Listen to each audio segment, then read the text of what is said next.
Minggu pagi, 19 Desember 1948, menjadi hari yang bersejarah bagi perjalanan Republik Indonesia serta Tentara Nasional Indonesia. Belanda yang secara sepihak membatalkan perjanjian Renville melakukan serangan mendadak ke kota Yogyakarta. Setelah menerjunkan pasukan di Bandar Magu serta membombardir kota Yogyakarta secara membabi buta, Belanda mengultimatum para pemimpin RI untuk menyerahkan diri dan kembali mengakui kekuasaan kolonial. Dalam kondisi genting tersebut, setelah berupaya bertemu untuk meminta izin kepada Presiden Soekarno, Panglima Besar Sudirman segera mengambil keputusan penting menyingkir keluar dari Yogyakarta untuk mengubarkan perlawanan bersenjata. Dengan menggalang kekuatan rakyat semesta, Panglima Sudirman memimpin langsung perlawanan gerilya yang berlangsung selama 7 bulan. Setelah membakar berbagai dokumen penting agar tidak jatuh ke tangan Belanda, pukul 11.30 waktu Indonesia Barat, rombongan Panglima Sudirman meninggalkan rumah dinas beliau yang berada di Jalan Bintaran Wetan, Yogyakarta. Dari Yogyakarta, rombongan pasukan Panglima Sudirman terus bergerak dan berpindah dari satu tempat ke tempat lain, melalui rute sejauh 1009 km, melewati Bantul, Gunung Kidul, Wonogiri, Pacitan, Trenggalek, Tulung Agung, Kediri, Nganjuk, Madiun, Magetan, Ponorogo, Karanganyar, Sukoharjo, Surakarta, dan Klaten. Perlawanan bersenjata yang dilakukan Panglima Sudirman menjadi spirit serta lambang perjuangan rakyat Indonesia.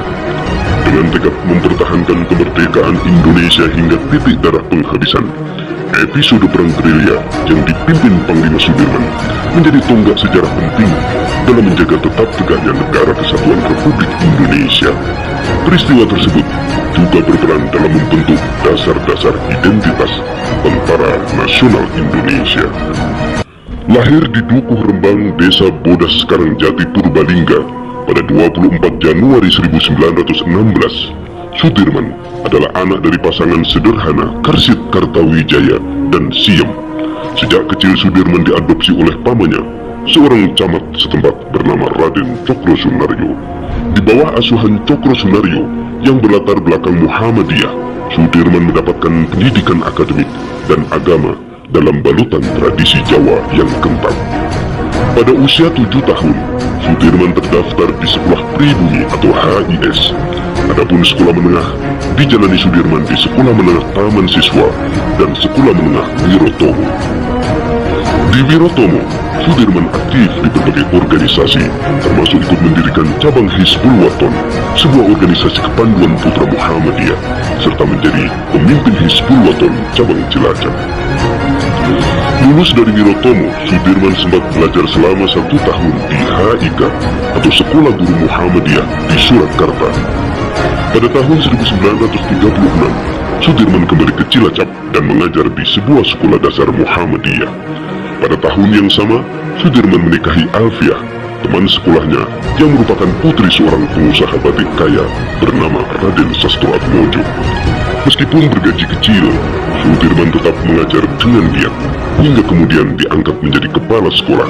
Sudirman juga terus bergiat sebagai anggota kelompok pemuda Muhammadiyah. Pada tahun 1937, Sudirman terpilih sebagai ketua organisasi kepanduan Sekarisidenan Banyumas.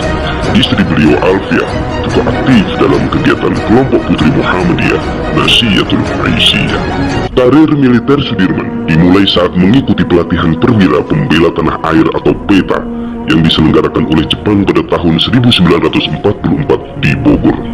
Sudirman kemudian diangkat sebagai Komandan Daidanjo atau Komandan Daidan setara batalion di Banyumas. Setelah Indonesia merdeka, Sudirman dipercaya memimpin Divisi 5 Badan Keamanan Rakyat atau BKR yang meliputi Karisidenan Banyumas dan Kedu dengan pangkat kolonel. Pada 5 Oktober 1945, pemerintah Republik Indonesia mengeluarkan maklumat pembentukan tentara kebangsaan yang diberi nama Tentara Keamanan Rakyat atau TKR. Pada konferensi TKR tanggal 12 November 1945 di Yogyakarta, Kolonel Sudirman terpilih sebagai pimpinan tertinggi TKR dan dilantik pada tanggal 18 Desember 1945 dengan pangkat jenderal. Pertempuran Ambarawa melawan tentara Inggris merupakan pertempuran dipimpin oleh Jenderal Sudirman sejak terpilih sebagai Panglima Besar TKR. Pertempuran Ambarawa sekaligus menjadi front pertempuran terbuka dan terbesar pertama sejak Indonesia merdeka. Dari pihak Indonesia, korban tewas mencapai sekitar 2.000 orang, baik dari Laskar Rakyat maupun anggota TKR. Sedangkan dari pihak Inggris, sedikitnya kehilangan 100 orang prajuritnya. Perang gerilya melawan agresi Belanda kedua merupakan episode penting dalam perjalanan sejarah Panglima Sudirman. Setelah beberapa bulan bergerilya, Panglima Sudirman mendirikan markas sementara di Sobo, di dekat Gunung Lawu. Dari tempat tersebut, Panglima Sudirman mengomando kegiatan militer di Pulau Jawa, termasuk merancang siasat operasi serangan umum 1 Maret 1949 bersama Kolonel Abdul Haris Nasution dan Letkol Soeharto. Pada pertempuran yang berlangsung selama kurang lebih 6 jam tersebut, pasukan Republik akhirnya berhasil menguasai kembali kota Yogyakarta dan menunjukkan eksistensi Republik Indonesia kepada masyarakat internasional. Keberhasilan serangan tersebut segera disiarkan ke radio-radio dunia dan diperdengarkan ke forum PBB di New York hingga berujung dengan dilangsungkannya perundingan Rome Van Royen.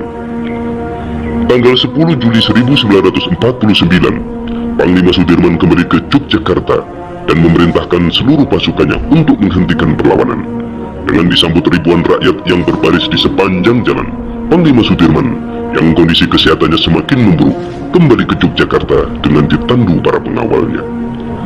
Tanggal 2 Agustus 1949, Sudirman mengundurkan diri sebagai Panglima Tinggi Republik Indonesia setelah menolak konsep Republik Indonesia Serikat atau RIS sebagai hasil dari kesepakatan meja bundar.